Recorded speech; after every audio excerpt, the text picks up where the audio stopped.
Hello, I'm an old guy and I do maths. And one of my greatest sources of problems is my students. And this problem came from a student of mine. Um, we we thought about it for quite a while. Now, um, my initial temptation was to subtract this from this and make this expression equal zero, but it's not the approach to take.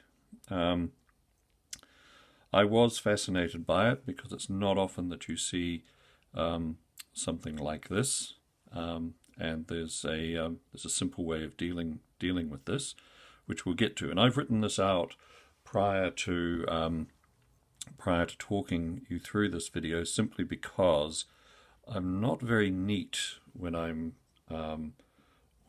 working at a reasonable pace. So I've tried to write this as neatly as I can. So let's have a look at what we're dealing with. So the logs are in base 3, so they're in similar bases, the same bases, and we'll be able to take advantage of that. We can tidy both of these expressions up. This is the obvious one. So this is 1 over 9 to the power of -1, which is simply 9, or 9 to the power of 1, if you want. This sometimes takes a little bit of thinking, but if we read this as x over 3 divided by y, we can take advantage of our ability to multiply x over 3 by the reciprocal of y, 1 over y. And that makes our task a great deal simpler.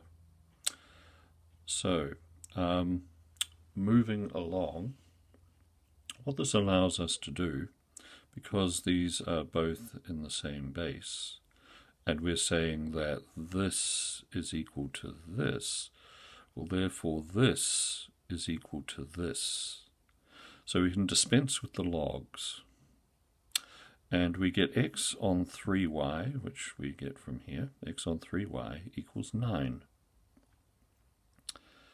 And if we're solving for x, which, by the way, I have assumed, it didn't state in the question, as far as I could see, what we were solving for, but I've assumed we're solving for x.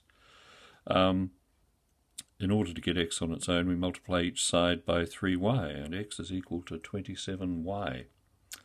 And that is this seemingly quite difficult log problem sorted out. Thanks very much for watching. I hope you found this useful and instructive. It's a nice, odd problem to deal with.